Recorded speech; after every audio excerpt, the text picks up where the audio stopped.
Si vous étiez coincé sur une plage où un seul faux pas peut signifier être dévoré vivant par un monstre horrible, que feriez-vous? Je vais vous expliquer les erreurs commises, ce que vous devriez faire et comment battre le monstre tueur de la plage dans The Sand. Cette fête va se terminer en désastre. Une bande d'étudiants passe une nuit de beuverie sur une plage isolée et les choses commencent à dégénérer rapidement. À la recherche d'ennui, ces deux garçons transportent cette énorme boule visqueuse qu'ils ont trouvée et la placent près du feu de camp.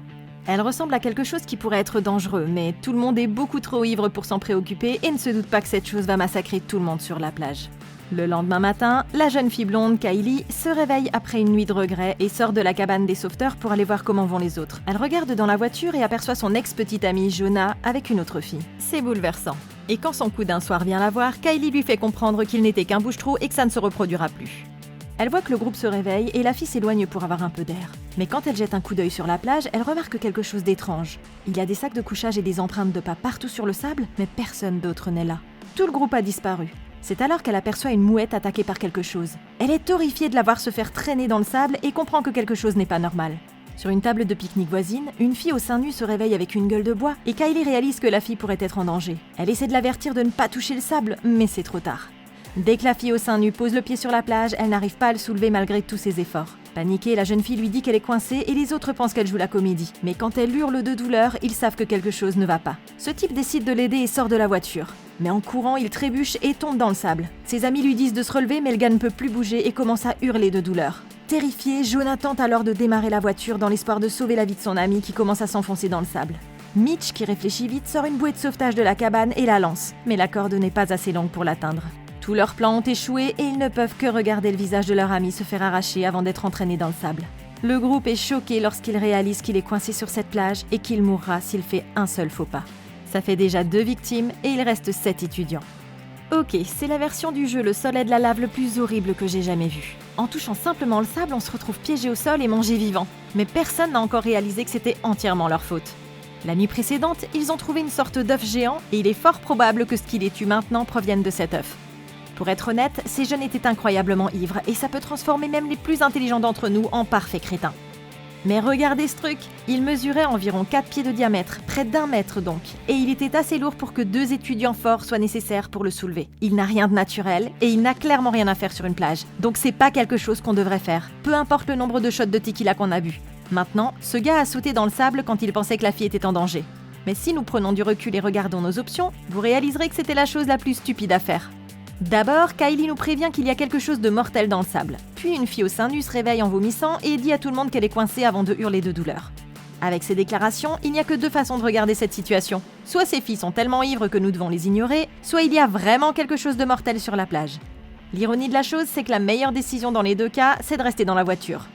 Observer calmement la situation est la meilleure approche jusqu'à que nous en sachions plus. Maintenant, ce qui est fascinant, c'est que si vous regardez autour de la plage, vous vous rendrez compte que le monstre ne veut que de la chair fraîche. La table et la voiture sont encore intactes, ce qui signifie qu'il ne va pas manger d'objets. Donc ça devrait être la première chose qu'on teste. Nous devons faire l'inventaire de tout ce qui est à portée de main et l'utiliser comme tremplin pour sortir d'ici sans toucher le sable. Dans cette voiture, il y a 2 planches de surf appuyées contre le coffre, et qui font probablement 2 à 3 mètres de long. Il y a aussi 4 appuis-têtes amovibles et au moins 2 tapis de sol en caoutchouc. C'est plus qu'assez pour nous aider à construire un pont entre la voiture et le bord de la plage derrière nous. Et si nous recyclons le dernier objet sur lequel nous avons marché, nous pouvons marcher aussi loin que nous le souhaitons sans jamais avoir à toucher le sable. Maintenant, le problème, c'est que ce n'est qu'une théorie.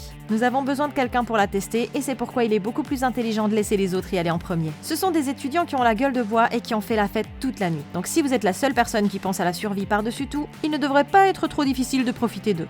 Quand ce gars essaiera de sortir, je l'arrêterai et lui mettrai la planche de surf dans la main pour tester notre idée. Quiconque est prêt à risquer sa vie est un atout précieux, mais nous devons nous assurer d'obtenir le plus d'informations possible avant qu'il ne se fasse tuer. Si nos amis doivent mourir, assurons-nous au moins d'en tirer quelque chose, sinon ce sera un gaspillage de ressources limitées. Aucun des étudiants n'arrive à croire ce qu'il vient de voir et Jonah pense que son ami a été piégé par des sables mouvants parce que rien d'autre n'aurait de sens.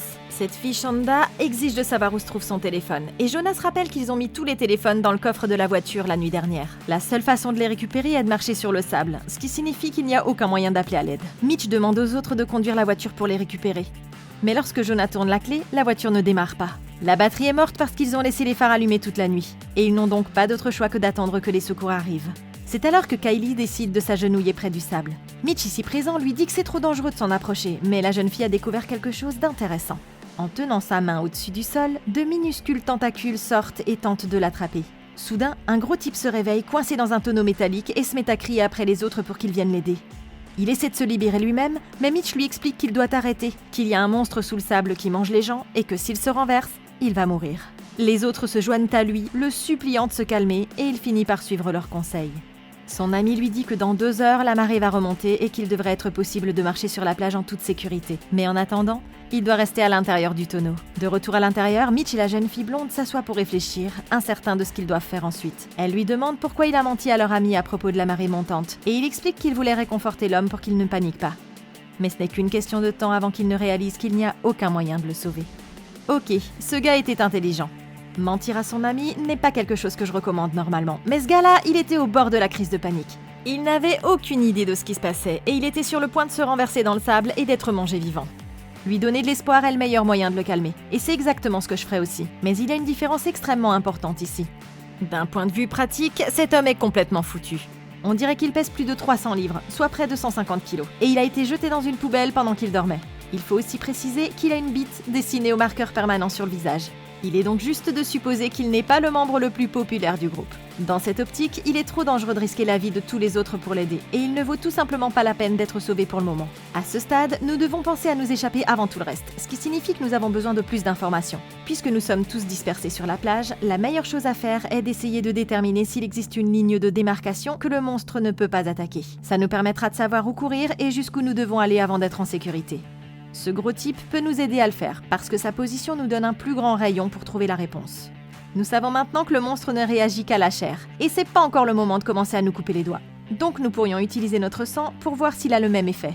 Je dirais à tout le monde de se prélever du sang et de l'essuyer sur l'un des appuis-têtes de la voiture. Puis, quand il sera assez humide, de le jeter dans différentes directions de la plage pour voir comment le monstre réagit.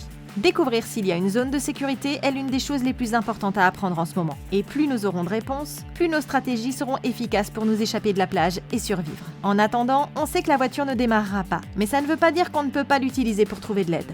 Ce gars a mentionné que la nuit dernière, ils ont mis tout leur téléphone dans le coffre de la voiture, parce qu'ils voulaient faire la fête selon les règles de Vegas. Ce qui signifie que tous les téléphones sont rassemblés au début, de sorte que si quelqu'un fait quelque chose de stupide, il n'y a aucune preuve. Eh bien, ils ont certainement exaucé leurs souhaits, mais ça n'aurait pas été la fin du monde. Ces planches de surf sont une solution facile, parce qu'ils peuvent les poser à plat sur le sable, ramper à l'arrière de la voiture et se tenir debout sur les planches pour ouvrir le coffre. Et même avec une sacrée gueule de bois, ça devrait pas être sorcier pour eux. Mais ces étudiants n'ont pas fait preuve d'esprit critique jusque-là et c'est pathétique. Leur meilleure option suivante serait de laisser les clés sur le contact et de klaxonner jusqu'à ce que quelqu'un arrive. On sait que ça marche toujours parce que Jonas l'a utilisé pour réveiller la fille au sein nu avant qu'elle ne soit dévorée vivante. Si c'était moi, dès que j'aurais réalisé que cette plage allait nous tuer, j'aurais demandé à quelqu'un d'appuyer sur le klaxon jusqu'à ce que la batterie soit complètement morte. Et même si ça va être extrêmement désagréable pour nous, c'est évidemment une bien meilleure alternative que d'être bloqué ici pour toujours. Plus tard dans la journée, Kylie fouille la cabane des sauveteurs et découvre un paquet d'allumettes qu'elle met dans sa poche. Elle demande à Mitch ce qui s'est passé la nuit dernière et aucun des deux n'arrive à comprendre. Mais c'est alors qu'il est distrait et trouve un flacon de crème solaire dans l'armoire. La fille s'en empare et court dehors en disant aux autres de se couvrir. Ça ne va pas les aider à s'échapper, mais au moins ils ne mourront pas d'une insolation. Kylie demande au groupe s'il se souvient de quelque chose d'étrange pendant la fête, et Jonah réalise qu'il pourrait révéler un indice qui les aiderait à trouver une issue. Désespérant de trouver des réponses, elle passe en revue les événements de la nuit précédente et se souvient que tout le monde s'est endormi sur la plage, sauf eux. Il réalise que le reste du groupe n'est pas rentré chez lui, qu'ils ont tous été mangés et que ce n'est qu'une question de temps avant qu'ils ne meurent aussi. Kylie voit quelque chose au loin et désigne l'objet que les garçons ont trouvé la nuit dernière. Il est fendu en deux comme un œuf éclos, et le groupe comprend que ce qui était à l'intérieur est maintenant tapis sous eux. Réfléchissant rapidement, elle leur dit que la créature ne peut pas être si grande si elle vient de naître, et elle a soudain une idée. Se précipitant à l'intérieur du poste de secours, elle ouvre une glacière et en sort un paquet de hot dogs. Elle le déchire, en sort une saucisse et la jette aussi loin que possible sur la plage. Les amis regardent tous le monstre s'élever soudainement et tirer le hot dog dans le sable.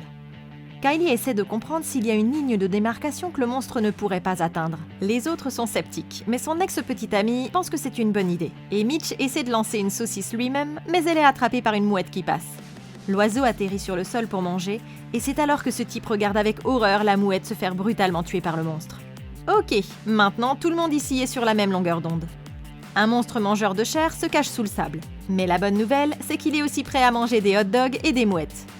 Cette fille a eu une idée brillante pour trouver les limites. Mais le problème est que dès qu'elle a trouvé les snacks, elle a arrêté d'utiliser son cerveau.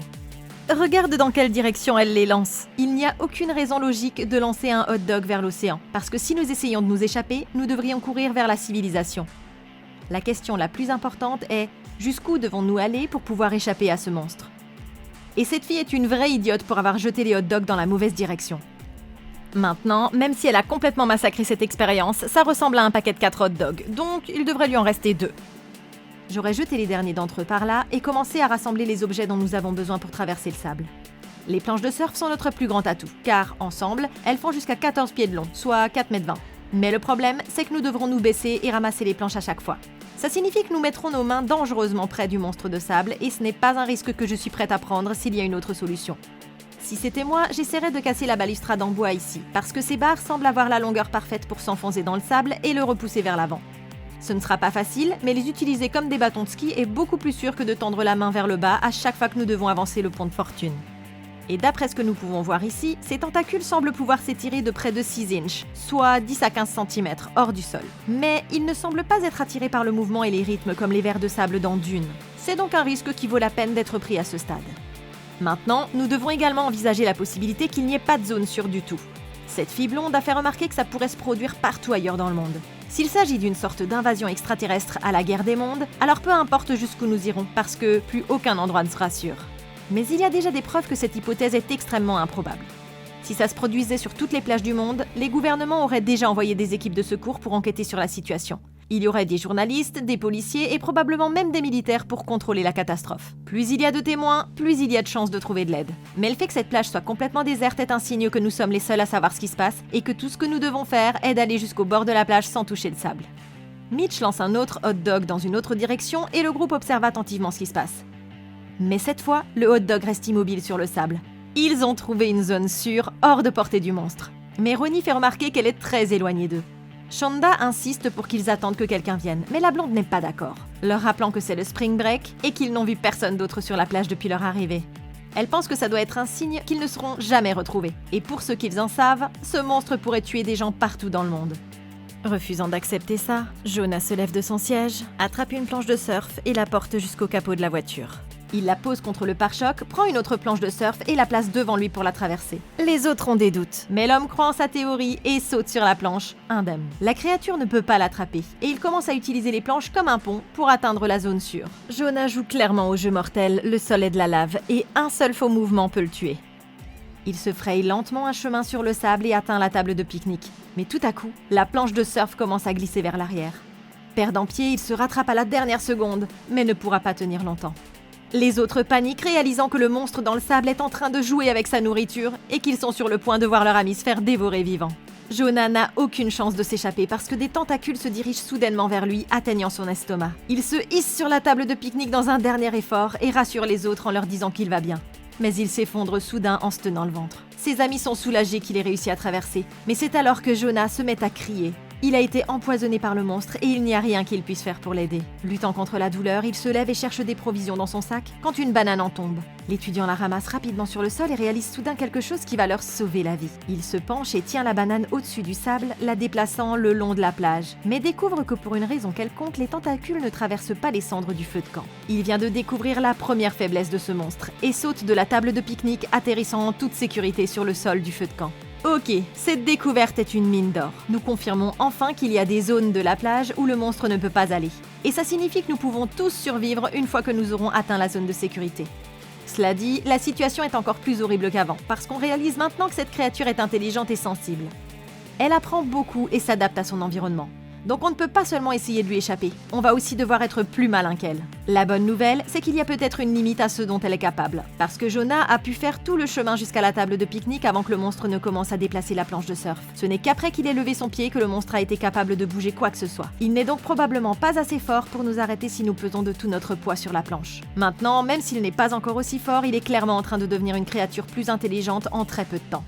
Cette simple action implique que notre ennemi comprend la physique dynamique, les limites de l'anatomie humaine, et il connaît l'emplacement de chaque objet de cette plage et peut en quelque sorte voir avec ses tentacules par perception sensorielle.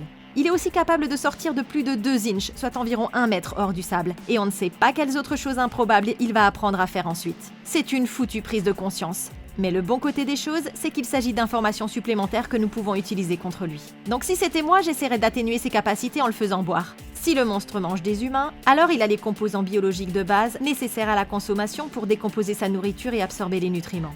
Ça signifie aussi qu'il pourrait être sensible à l'alcool, et c'est une bonne nouvelle pour nous, parce que nous en avons encore assez à partager. Si une créature est aussi intelligente que ça veut dire qu'elle dépend fortement de fonctions cérébrales. Nous devons donc trouver comment altérer sa capacité à penser et à percevoir le monde qui l'entoure. L'enzyme principale responsable du métabolisme de l'alcool s'appelle l'alcool déshydrogénase. Et elle est en fait assez commune dans le règne animal. Même les pieuvres la possèdent, donc il y a peut-être une chance que ça marche. Je ferai une expérience et je prendrai cette vodka ici. Mais je la verserai sur le sable où les tentacules sont exposés. Puis, je tendrai à nouveau ma main et je verrai si la créature réagit à la même vitesse ou avec la même force. S'il y a une indication que les pouvoirs du monstre peuvent être affaiblis, alors ça nous donne un outil pour le combattre si les choses tournent mal, et nous pourrions peut-être même sortir de cette plage vivant. L'homme mange la banane pour fêter sa victoire. Mais c'est alors qu'il regarde son estomac avec horreur. Du pus s'écoule de ses blessures. Et Kylie lui demande de se remettre sur la table pour pouvoir regarder à nouveau dans le sac. Ce qui est à l'intérieur pourrait leur sauver la vie. Et il suit les instructions en luttant contre la douleur. Jonah fouille le sac, indiquant aux autres qu'il y a des canettes à l'intérieur, et il commence à jeter les boissons. Il trouve un soda et le jette vers la cabane. Mais c'est là que quelque chose se passe mal. La fille hurle d'horreur alors que du sang et du pus sortent de l'estomac de l'homme et qu'il s'allonge sur la table tandis que ses amis se mettent à pleurer. Ils savent très bien qu'il sera le prochain à mourir. Mais Shonda remarque alors que les planches de surf glissent sur le sable. Kylie réalise que le monstre les déplace pour qu'ils ne puissent plus s'échapper.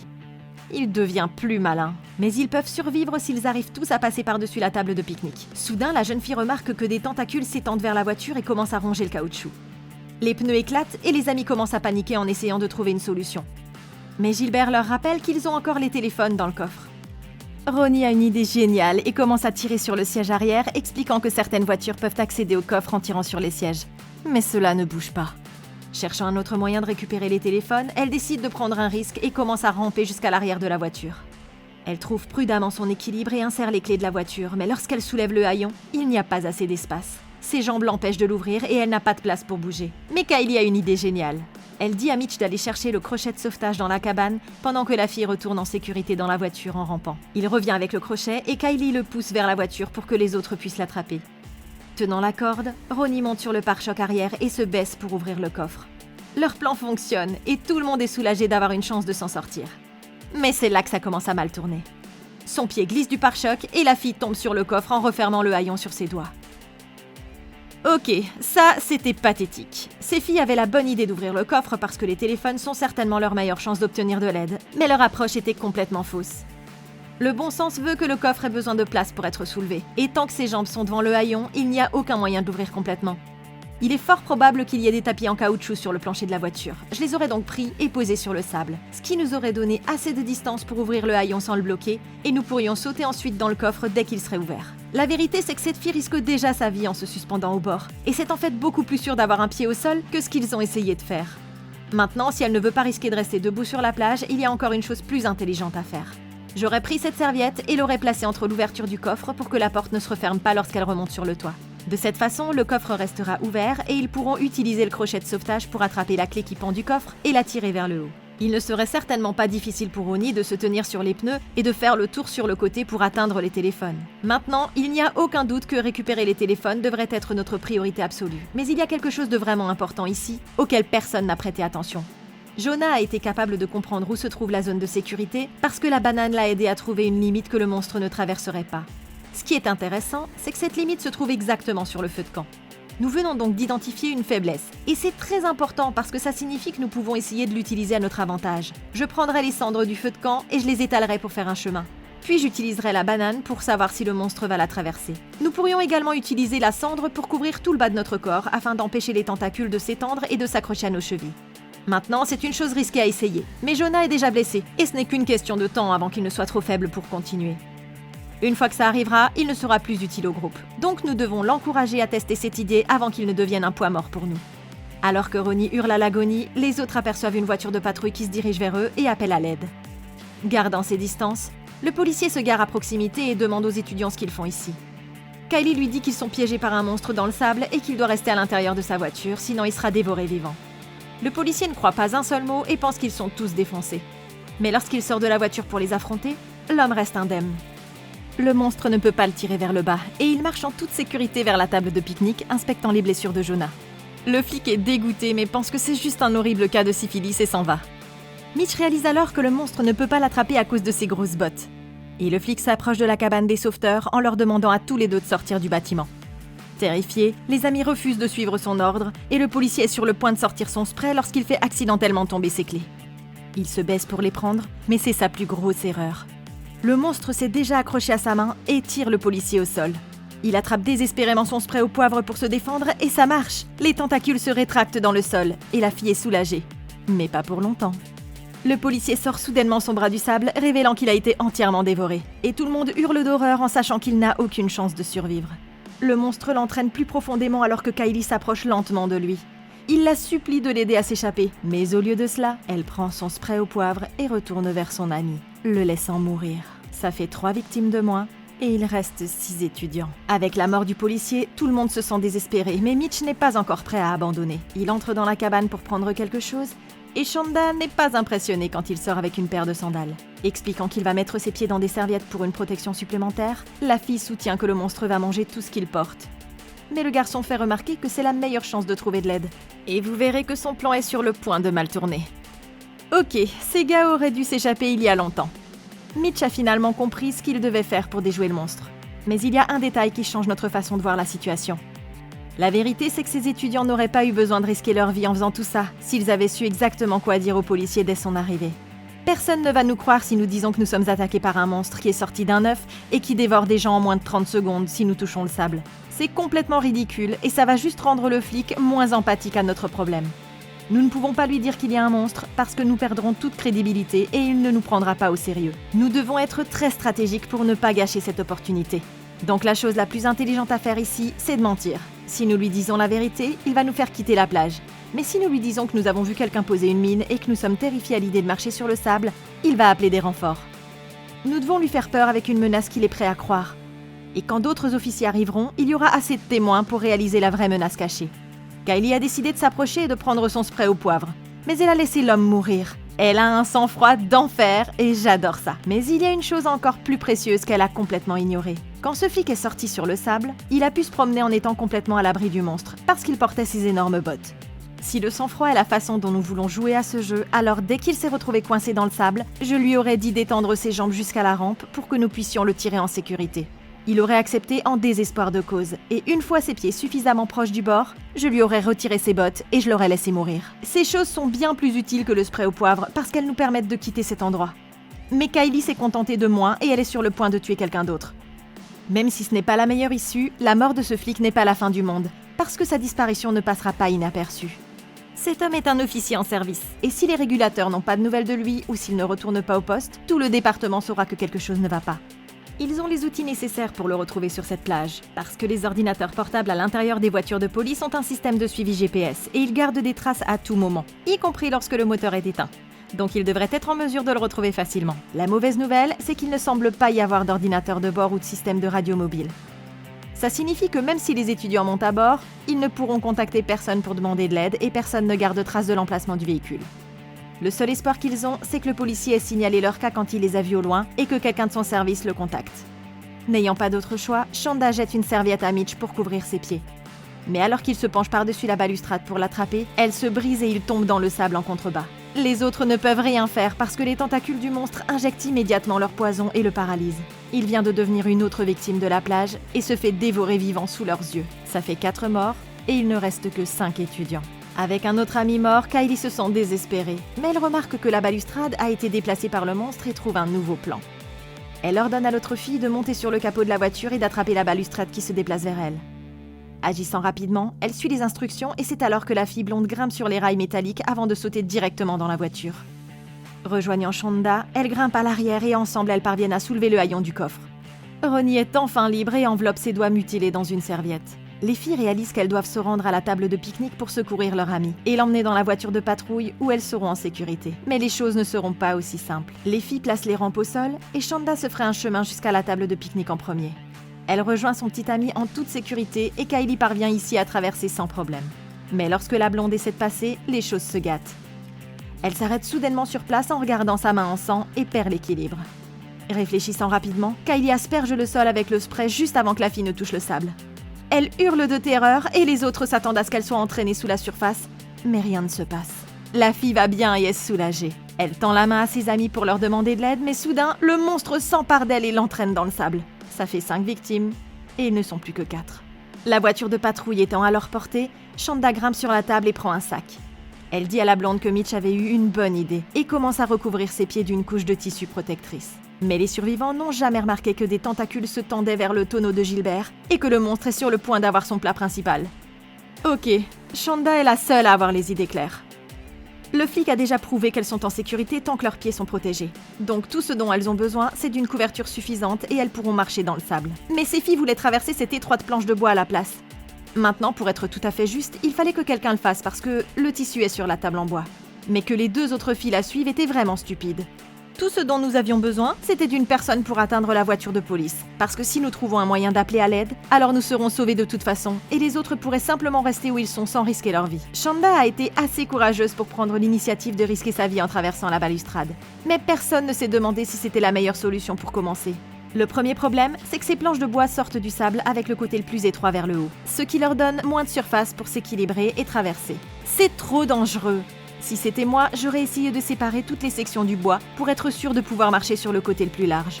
Deuxièmement, plus nous avons de points de contact avec le sol, plus notre position est stable. J'aurais donc pris cette planche et l'aurais utilisée comme bâton de marche pour m'assurer de ne pas tomber. Il convient de souligner que nous n'avons pas les clés de la voiture de police parce qu'elles ont été enfouies dans le sable avec le policier. Ça rend les choses beaucoup plus difficiles si nous ne trouvons pas d'appareil de communication à l'intérieur. Mais il y a une chose que je rechercherai pour résoudre ce problème. Il n'y a aucune garantie, mais il est très probable que cette unité de patrouille ait des câbles de démarrage quelque part dans la voiture. Et même si nous n'avons pas les clés, nous pourrions être en mesure de faire démarrer la décapotable. Voyant la voiture de patrouille à proximité, Shonda court aussi vite qu'elle le peut jusqu'à ce que la jeune fille atteigne enfin le véhicule. Ils sont si près de s'échapper et tout le monde est impatient de partir. Mais Gilbert commence à paniquer. Les autres voient alors avec horreur leur ami se faire enrouler par 3 énormes tentacules qui l'entraînent directement dans le sol. Ça fait 6 victimes de moins, et il n'en reste que 3. Les filles fondent en larmes en voyant un autre ami se faire tuer, quand tout à coup un tentacule géant sort du sol et tire la voiture. Déséquilibrée, Shonda s'écrase la tête sur le capot et tombe, inconsciente. Kylie est maintenant toute seule, et la jeune fille est accablée, pensant qu'elle devra peut-être laisser tout le monde mourir ici, si elle veut survivre. Il fait nuit quand Shonda se réveille, et la blonde est soulagée qu'elle aille bien mieux. Mais elles savent toutes les deux qu'elles n'ont plus beaucoup de temps pour s'échapper. La jeune fille fouille la voiture de police à la recherche de quelque chose qu'elle pourrait utiliser et trouve un radeau de secours sur le toit. Elle le dépose sur la plage et au grand soulagement de Kylie, il commence à se gonfler automatiquement. Réveillant Jonah, les filles l'aident à marcher jusqu'au radeau de sauvetage et Shonda entre dans la voiture en premier. Le petit ami est le suivant à entrer et le fait en toute sécurité. Mais quand Kylie s'approche, toute la plage commence à trembler. Elle perd l'équilibre et tombe dans le radeau de sauvetage alors qu'un énorme tentacule sort du sable. Les filles le fixent avec terreur et le monstre se retourne et fait claquer la porte. Désespérée, Kylie grimpe sur le toit de la voiture et se dirige vers l'arrière où elle trouve quelque chose qui pourrait leur sauver la vie. C'est un bidon d'essence et elle essaie de le soulever. Mais un autre tentacule le transperce de part en part, déversant l'essence. Kylie repère un autre bidon et le traîne sur le toit avant de jeter le carburant sur le sol. Elle sort le paquet d'allumettes de son pantalon et y met le feu alors que le monstre revient pour la tuer. Elle jette le paquet enflammé sur le sable en contrebas, l'essence s'enflamme alors. Et la créature commence à brûler. La fille regarde, choquée d'être capable de tuer cette chose, et remonte rapidement dans le véhicule. Les filles attendent pétrifiées à l'intérieur tandis que le monstre commence à attaquer la voiture. Mais il s'arrête soudain et laisse les survivants seuls. C'est alors que la blonde réalise que Jonah ne respire plus et embrasse sa main alors qu'il meurt. Ça fait 7 victimes et seulement 2 survivantes. Le lendemain matin, les filles sont réveillées par un coup à la fenêtre de la voiture et elles voient un homme debout à l'extérieur. Il n'est pas attaqué par le monstre et la blonde ouvre la porte, choquée, en regardant le sable. La créature a complètement disparu et Kylie trouve le courage de sortir sur la plage. Les filles sont en sécurité et elles peuvent enfin sortir d'ici. Elles s'éloignent de la voiture, soulagées que le spring break soit enfin terminé. Mais maintenant, elles doivent toutes les deux trouver de nouveaux petits amis avant la rentrée des classes. Mais qu'en pensez-vous ? Comment feriez-vous pour vaincre The Sand ? Dites-le moi dans un commentaire ci-dessous. Merci beaucoup d'avoir regardé. Laissez un like, abonnez-vous et consultez la playlist Comment battre pour plus de vidéos comme celle-ci. Et d'ici la prochaine fois, passez une excellente journée.